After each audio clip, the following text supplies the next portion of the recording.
Poderia começar falando um pouco da sua formação e trajetória profissional? Há quanto tempo você está atuando na área e por que essa escolha de carreira?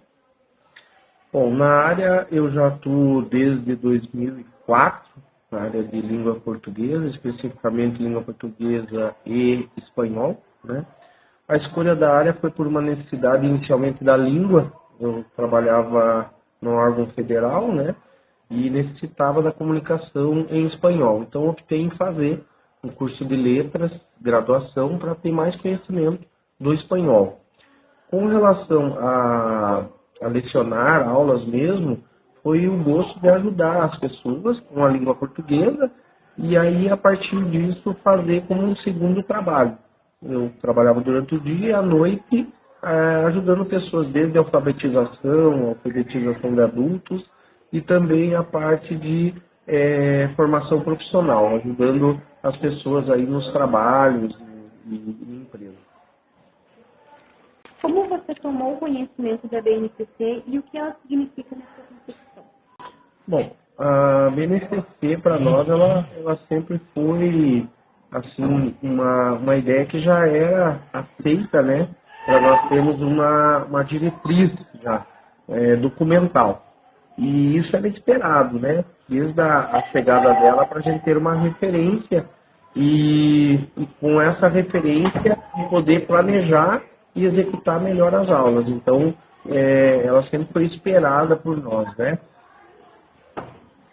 Como era o currículo escolar antes da BNCC?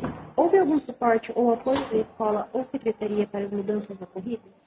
Bom, com relação ao currículo antes, ele era mais flexível com relação às instituições, né?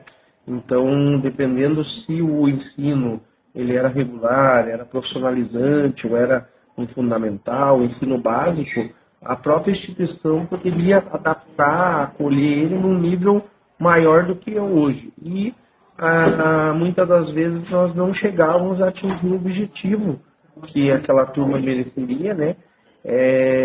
Por ele estar muito adaptado, né? Então, com relação ao preparo para executar a BNCC, as secretarias estaduais, de uma forma geral, eles fizeram via os núcleos de educação cursos de formação, né?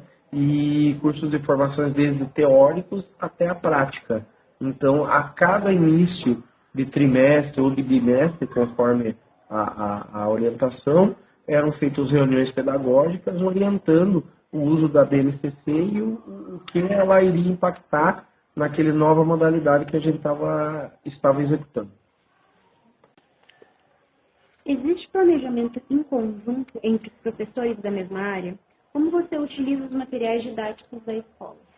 Bom, o planejamento multidisciplinar e até o planejamento da mesma área dos componentes, né, eles são feitos a cada início de trimestre. Então, são feitas reuniões, né, de 2 dias, um dia, e onde se faz esse planejamento para que os professores, né, os docentes da mesma área, trabalhem, né, analisando o currículo e também aquelas atividades que vão envolver várias disciplinas, né, multidisciplinar. Então, isso é planejado no início de cada trimestre, né? Como você utiliza os materiais didáticos da escola? Isso. Bom, os materiais didáticos hoje, com as tecnologias, né, a gente utiliza muita metodologia ativa, né? Então, essas metodologias ativas utilizando recursos de computadores, salas de informática, né?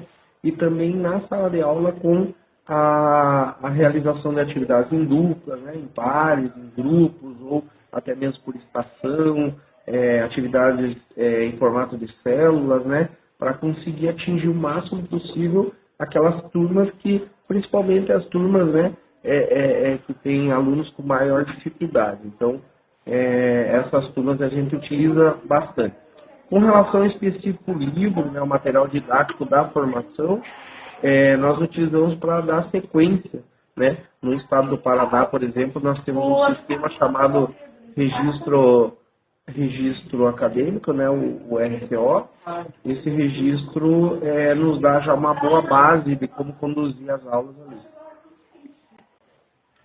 Agora, sobre o novo ensino médio. Quais são as suas considerações em relação às mudanças ocorridas? O novo ensino médio, ele já foi implantado fazendo essa separação entre humanas e exatas, né? Essa separação entre humanas e exatas, ela dá uma possibilidade ao aluno já criar um perfil e pensando no futuro dele já numa graduação, né? Pelo menos selecionando o que ele gosta mais. Com relação à grade, eu acredito que para a língua portuguesa, a possibilidade de darmos aulas voltadas para a linguística, para a oratória, mesmo a aulas mais específicas de língua portuguesa, onde você consegue acessar assim, no ambiente de fonética, de sintaxe, mais ao fundo com o aluno, porque você vai ter mais carga horária, acredito que é uma boa base para ele, tanto para concursos vestibulares, Enem, realização de provas, né? Provas avaliativas do SAEB, por exemplo. Então ele vai ter mais esse tempo dentro daquela disciplina. Em contrapartida, o pessoal que faz a opção da área de exatas, né? Ele vai ter esse arcabouço de matérias de exatas para facilitar essa realização de provas daí nessa área, né? Quanto pai de aluno ou aluna,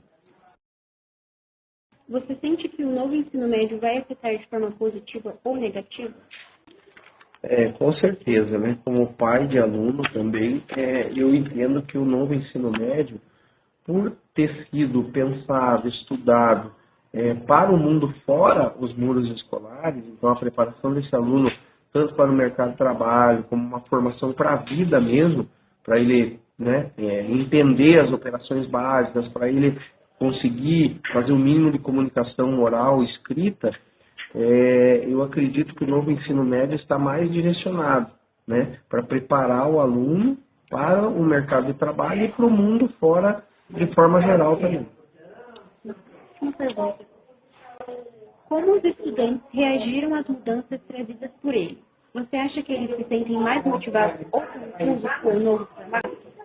Eu acredito que toda situação que altera, né, que muda o que já vinha sendo feito, né, pelas turmas anteriores, causa um primeiro medo, aquele receio do novo, mas depois, com a sequência, eles vão se acostumar, né? Assim, tudo que é novo acaba criando aquela expectativa, se vai dar certo, se não vai, de repente a nomenclatura, o nome da disciplina, do componente que ele vai cursar, né, ele se assusta, tem mais matérias, né, no currículo, mas depois ele vai vendo que ele dá conta e que isso vai vir a somar para ele.